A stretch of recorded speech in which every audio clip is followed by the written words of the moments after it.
Hey everybody, today we're going to do a brand new, very first oil change ever on a 2019 Toyota Corolla. Bad boy takes 0W20 full synthetic oil. We're going to get underneath the car and change this thing, like I said, for the very first time. It is a virgin. It's got about 2,700 miles on it. It's a brand new engine, of course, so it's broken in, and so that's why I'm changing it early. Can't hurt to change it early. It doesn't really cost that much money. So and then it gets its next two oil changes for free at the dealership. So I just figured I'd do the first one a little bit early. So we're gonna hop underneath and see what we need to do to make this happen. Before we get started, these are the things that I'm using. I've got 0W20 Castrol shop towels. I got a new set of these because I don't really have, the SAE standard sizes that I think goes on the end of this. This is a 64 millimeter low profile cap wrench. This has a canister filter. So in order to loosen up the little filter cap thing, you need a little wrench to do that on this vehicle. I got a K&N oil filter, gloves to keep the oil off your hands. Got a different funnel. Where to go? It's in the bag, but you need a funnel too. That we don't make a giant mess. Okay, so we're under the front of the car. This is the driver's side. This is the transmission drain pan, bolt and pan. So we look right over toward the passenger side a little. You got the oil pan, you've got the oil pan drain plug, and you've got your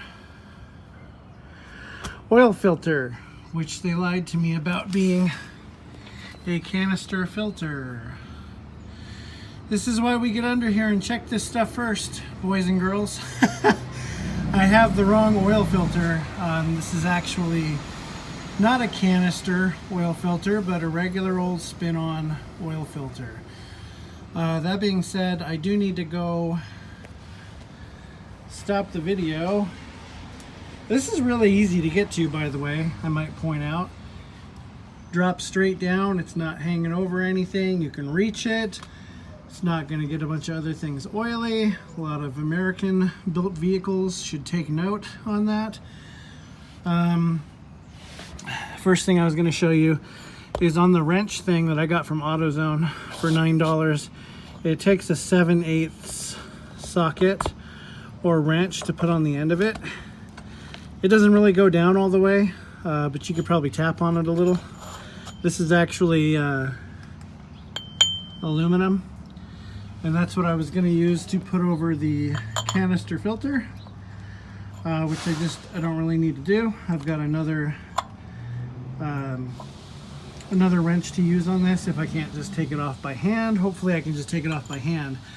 You'll find if you go have your oil changed at like Jiffy Lube or places like that, they'll tend to over tighten not only your drain pan bolt but your oil filter too, because they think it's gonna magically go someplace, but it won't.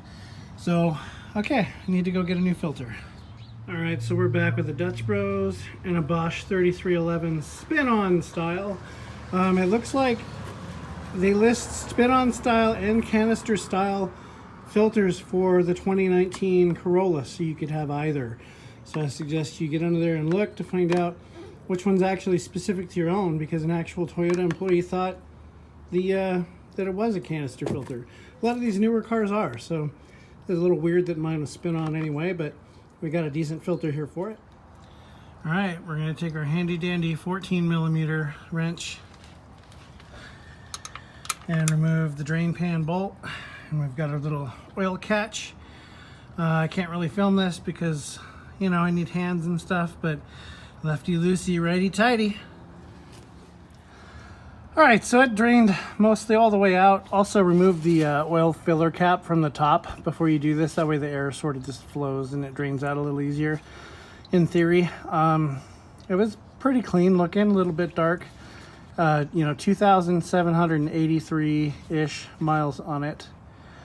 The pan wash, the oil pan bolt washer thing stayed behind, I think, on the oil pan right there. it's in good shape, so we're just going to put the pan bolt back on, and then we're going to go ahead and remove the oil filter over there. This wasn't even that tight. It was beautiful. It's exactly how tight I put them on.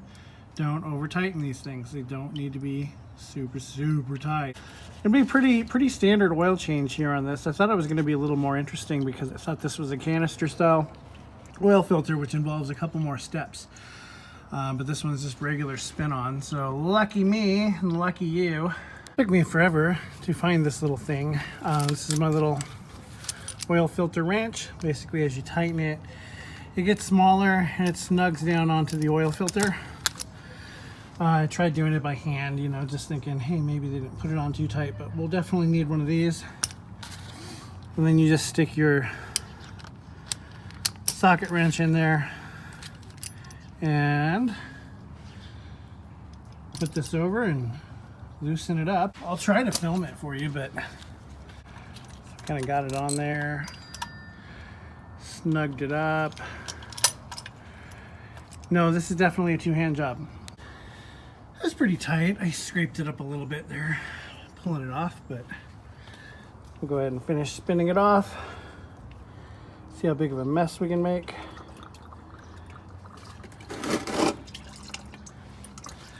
That one's a little harder to judge where it was going to go there, because it's up a little higher. So I loosened it a little bit. I let some of the oil drain out before I take it all the way off. Some other people, if you watch their videos, they'll check the oil before you do this too. Brand new car, I've checked it a couple times, and not much of a point in checking it just to know whether or not it leaked or not or burned it. This engine did not, because you're going to drain it out anyway, regardless of how much oil you have on your dipstick when you check it before a fluid change. So go ahead and unscrew this the rest of the way.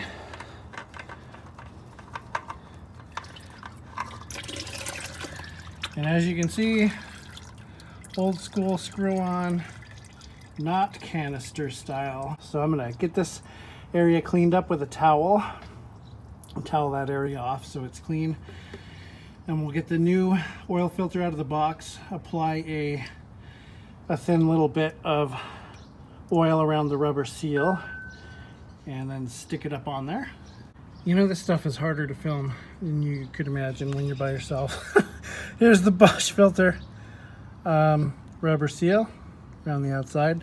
That's what we're going to coat in fresh oil real quick here. Getting some fresh oil on my finger. Just going to rub it around here. This is going to help it seal better and help the rubber gasket to not drag and bind up at all when we go to screw this bad boy on. Just a little dab will do ya. And we just take our filter, we'll line it up here. Most of these you tighten about 3/4 to a full spin after the gasket touches the base.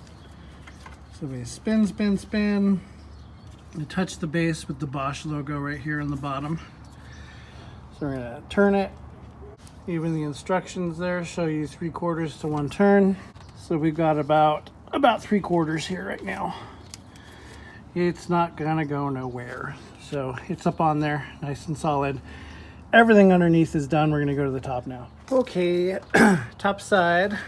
Got our little cap off, 0W20, full synthetic. Set that aside. I've got a wide mouth funnel. We're going to start filling it back up. We're gonna start with 4 solid quarts.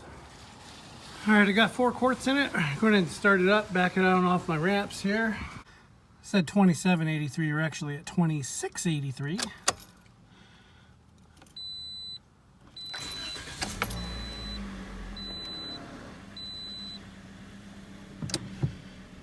All right, I'm going to get it off here.